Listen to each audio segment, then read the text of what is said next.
অন্ধ্ৰপ্ৰদেশৰ ৰাজধানীখনৰ নাম কি? 1 number option Amaravati, 2 number Itanagar, 3 number Panaji, 4 number Shimla. আৰু ইয়াৰ শুদ্ধ উত্তৰ হ'ল অমৰাৱতী। 2 নম্বৰ কুৱেশ্যন, ভাৰতৰ ৰাষ্ট্ৰীয় প্ৰতীকৰ সত্যভাৱে জয়তে বাক্যশাৰী ক'ৰ পৰা লোৱা হৈছে? অপশ্যন 1 নম্বৰ মহাভাৰত, 2 নম্বৰ মুণ্ডক উপনিষদ, 3 নম্বৰ ৰামায়ণ, 4 নম্বৰ বেদ। আৰু ইয়াৰ শুদ্ধ উত্তৰ হ'ল মুণ্ডক উপনিষদ।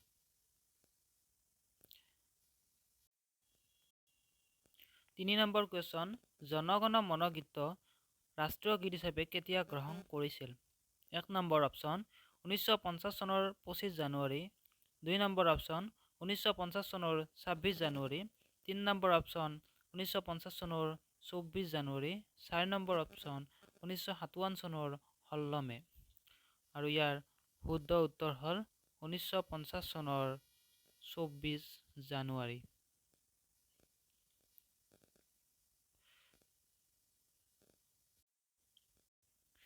4 নম্বৰ কুৱেশ্যন, অশোক স্তম্ভক ভাৰতৰ ৰাষ্ট্ৰীয় প্ৰতীক হিচাপে কেতিয়া গ্ৰহণ কৰিছিল?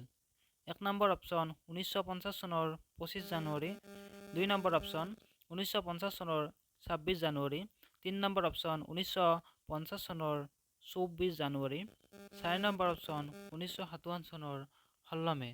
আৰু ইয়াৰ শুদ্ধ উত্তৰ হ'ল 1950 চনৰ 26 জানুৱাৰীত।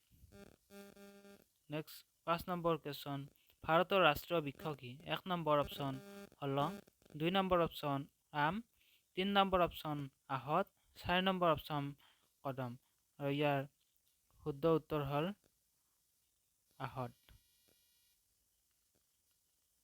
6 নম্বৰ কুৱেশ্যন, বন্দে মাতৰম গীতটো কেতিয়াৰ পৰাই ৰাষ্ট্ৰীয় গীত হিচাপে গ্ৰহণ কৰিছিল? 1 নম্বৰ অপশ্যন 1950 চনৰ 25 জানুৱাৰী, 1950 চনৰ 26 জানুৱাৰী, 3 নম্বৰ অপশ্যন 1950 চনৰ 24 জানুৱাৰী, 4 নম্বৰ অপশ্যন 1875 চনৰ 7 নৱেম্বৰ। আৰু ইয়াৰ শুদ্ধ উত্তৰ হ'ল 1875 চনৰ 7 নৱেম্বৰ তাৰিখে। 7 নম্বৰ কুৱেশ্যন, বৌদ্ধ ধৰ্মৰ পবিত্ৰ গ্ৰন্থখনৰ নাম কি? 1 নম্বৰ অপশ্যন বাইবেল, 2 নম্বৰ অপশ্যন ত্ৰিপিটক, 3 নম্বৰ অপশ্যন জিনুৱাৰীজী, 4 নম্বৰ অপশ্যন গ্ৰন্থ চাহিব। আৰু ইয়াৰ শুদ্ধ উত্তৰ হ'ল বৌদ্ধ ধৰ্মৰ পবিত্ৰ গ্ৰন্থখনৰ নাম হ'ল ত্ৰিপিটক। 8 নম্বৰ কুৱেশ্যন, ভাংৰা কোন ৰাজ্যৰ লোকনৃত্য? 1 নম্বৰ বিহাৰ, 2 নম্বৰ কেৰেলা, 3 নম্বৰ পাঞ্জাৱ, 4 নম্বৰ মণিপুৰ। আৰু ইয়াৰ শুদ্ধ উত্তৰ ভাংৰা পাঞ্জাৱৰ লোকনৃত্য।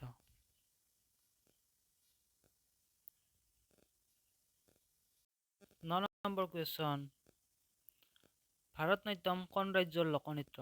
1 নম্বৰ অপশ্যন তামিলনাডু, 2 নম্বৰ অপশ্যন বিহাৰ, 3 নম্বৰ অপশ্যন কৰ্ণাটক, 4 নম্বৰ অপশ্যন কেৰালা। আৰু ইয়াৰ শুদ্ধ উত্তৰ হ'ল ভাৰতনাট্যম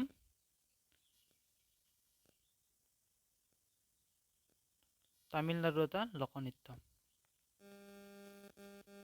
10 নম্বৰ কুৱেশ্যন, কাদাৰ কোন ৰাজ্যৰ জনগোষ্ঠী? 1 নম্বৰ অপশ্যন তামিলনাডু, 2 নম্বৰ অপশ্যন বিহাৰ, 3 নম্বৰ অপশ্যন কৰ্ণাটক, 4 নম্বৰ অপশ্যন কেৰেলা। আৰু ইয়াৰ শুদ্ধ উত্তৰ হ'ল কেৰেলা। কাদাৰ কেৰেলাৰ এটা জনগোষ্ঠী।